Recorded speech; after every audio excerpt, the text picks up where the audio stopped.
why did you get started? What sparked your interest in the DYW program? Yeah, so I actually had no idea about Distinguished Young Women until this year, but through a mutual friend in the ballet community, because I'm actually a pre-professional ballet dancer, I was able to find this girl who went to the same ballet summer program as me.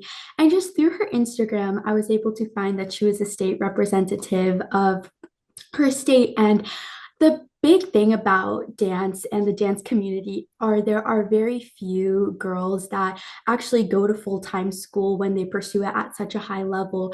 But I think it's super interesting that there are a couple of us that do some activities outside of dance.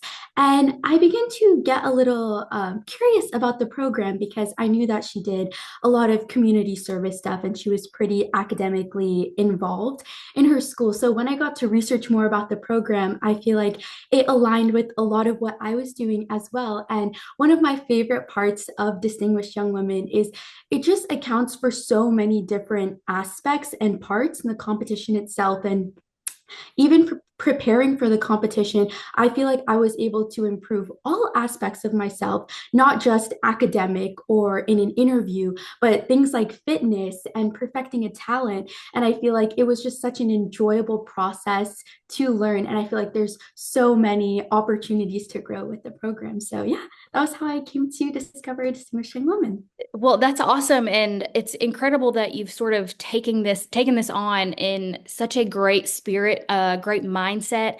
Um, a lot of people find it sort of intimidating, especially if they're not, used to competing like this. A lot of people still tend to call it a pageant. And, while it is a pageant format, it's very different. We're not focused on your beauty and how you walk on stage. It's more about your brains and your intellect and how you carry yourself. And I think those things are so much more beautiful in the Definitely. grand scheme of things. And I love that that's what this program leans heavily on. Um, so tell me about how you've prepared for the program. Since you found out, relatively quickly and relatively recent, um, what what did you do mentally and even physically? We have the fitness portion to prepare for the program.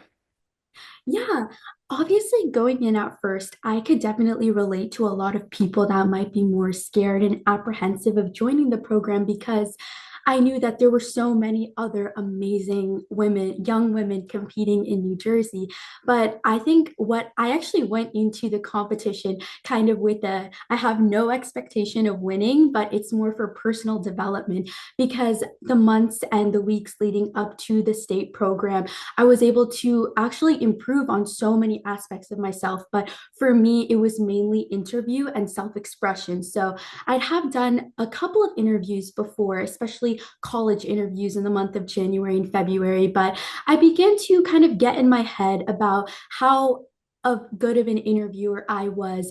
But really, I think one of the most impactful things that I did that really helped me a lot with the state program was doing mock interviews. And I'm so grateful to our state sponsor for actually having the opportunity to hold mock interviews, but getting to really perfect how I become a storyteller and how I'm able to convey my aspirations and my worldview is just such a valuable skill. And throughout like preparing for the state program, I was really able to do that as well as self-expression. So that was definitely a part of the competition I was a little bit more scared about because I definitely presented to large audiences before, but I didn't have as much confidence as, let's say, a person that was very involved in speech and debate. But actually going through the program and getting an opportunity to speak and practice, I feel like helped me. And now I have so much more confidence going forward. So I feel like just getting the opportunity to prepare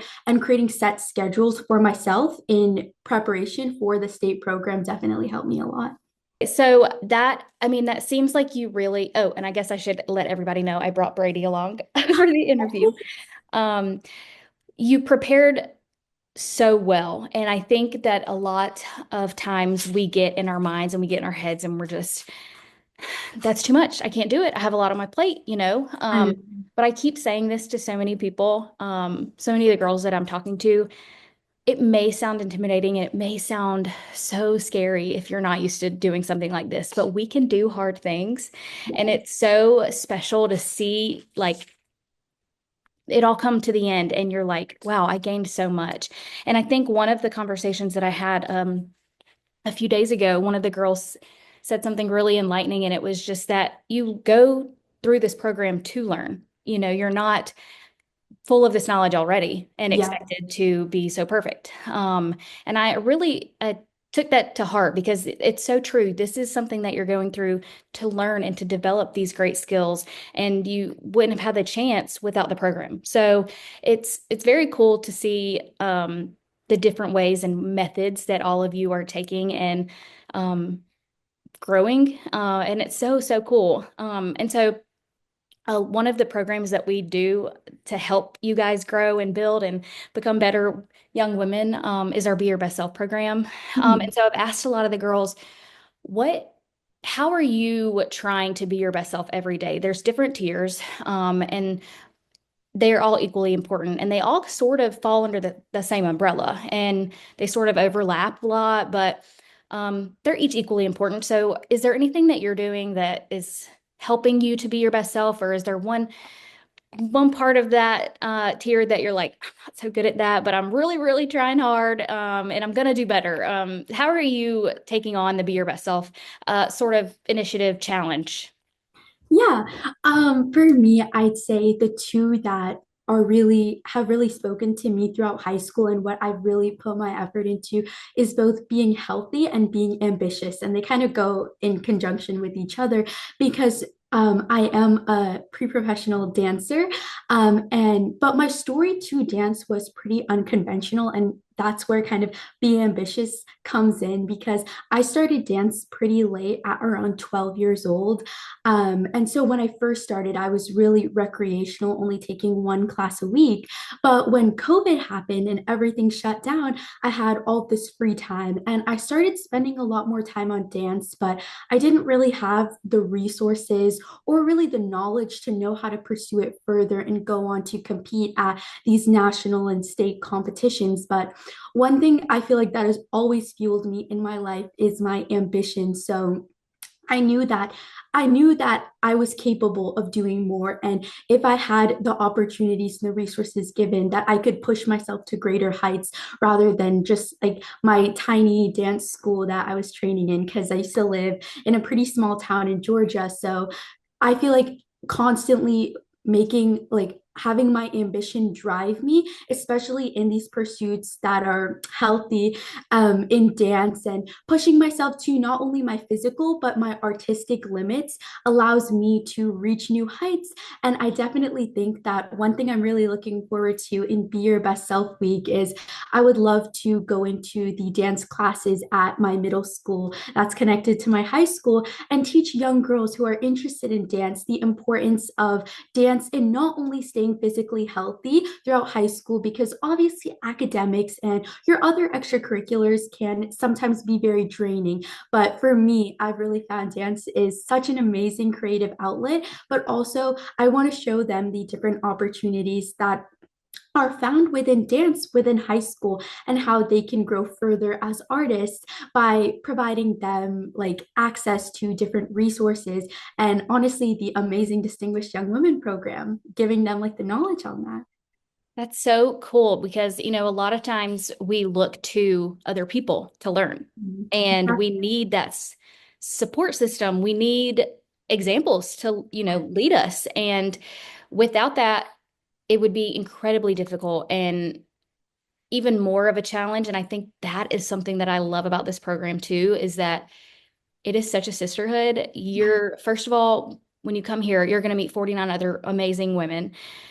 But aside from that, this will be the 68th year. Decades of women before you who have competed in this and have the advice and the stamina and know how to be better, to be a better version of yourself. And that is one of the best resources I think that this program gives you, regardless of if you take any titles away or any prizes. And it's just one of the best programs out there actually only of its kind. And I think that's why we want to get this message out there, why I wanted to have these conversations with all of you, to learn your thoughts and just tips and tricks, precise, like why you want to do this, why it's so important to pass the message on. Um, so, with that being said, what are some ways that you suggest or encourage people to get started with this? Because at the beginning, we said it's intimidating, it's challenging, but it's not impossible. So, what are some ways that you encourage people if they come to you and they're like, Deeta, I can't do this. This is a pageant. Um, I don't have a talent. I can't do a push up. Um, what do you say to them to encourage them and keep them going and to sign up for the program? Yeah, I think one of the biggest things I would say to someone that might be a little more scared is that everything is relative and that I'm always here to help. Because I think one thing I had going into the program with the mock interviews were the two has-beens from previous years where they're offering advice, and getting to hear their advice, particularly on the interview and stuff like that, eased my mind so much and made me feel more comfortable going into the competition. So I think it's definitely the hardest challenge is just breaking the barrier to entry. But I think that us as state delegates can do that just by spreading the word between all of the different communities that we're part of. Because I think every state delegate is just so diversely talented. And I know for me particularly, I'm very involved in community service and nonprofit work, as well as more artistic or research endeavors. But I know a lot of young women in all of these different fields, and getting to talk with them about the program and saying, hey, I know you already are so accomplished in this one area, but I definitely think that you should join this program and get to explore all of the different categories, definitely encourages a lot of other girls who might not know about the program at first. Because, like me, I actually discovered Distinguished Young Women through a ballet friend. So, just getting the word out to all of the different communities that I'm a part of will help so many diverse individuals who might feel that they are particularly strong in one area but might not be in another area. I would give them time in advance. That way they can prepare their skills and really have the proper time to develop what they want to develop. And in some cases, that might be, I think the thing that I've observed the most is fitness. So that's definitely something I worked on a couple months prior to the program because I didn't feel as confident, particularly with the arm strength and the push ups. But getting that kind of time in advance to prepare and know what I need to work on and know what is strong definitely helped me a lot. So I think that would be probably what I would do the most. Yeah, that's a great advice, and really encouraging, I think, for other young women to hear the steps that you took, how they can do the same thing and be equally as prepared, and feel confident in their skills, regardless of how early or late they got started with it. So we are coming up. Finals will be here before we know it, but also your college will be here before you know it. College experience. So have you decided on a college, on a major? Are you taking dance to the next level? Or ballet? What is your next plan, your next step? Yeah.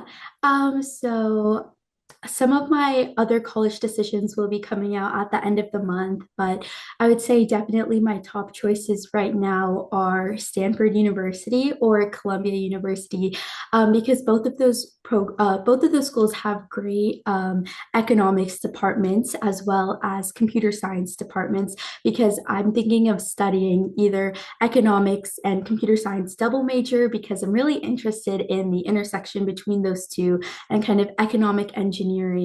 But I definitely want to study dance alongside that, whether that be a minor or another major. But I know a lot of the schools that I've applied to have great, like amazing, expansive dance programs with multiple performance opportunities. So I cannot wait for college. And it's definitely something that I'm going to take with me when I go to my university, which is really exciting.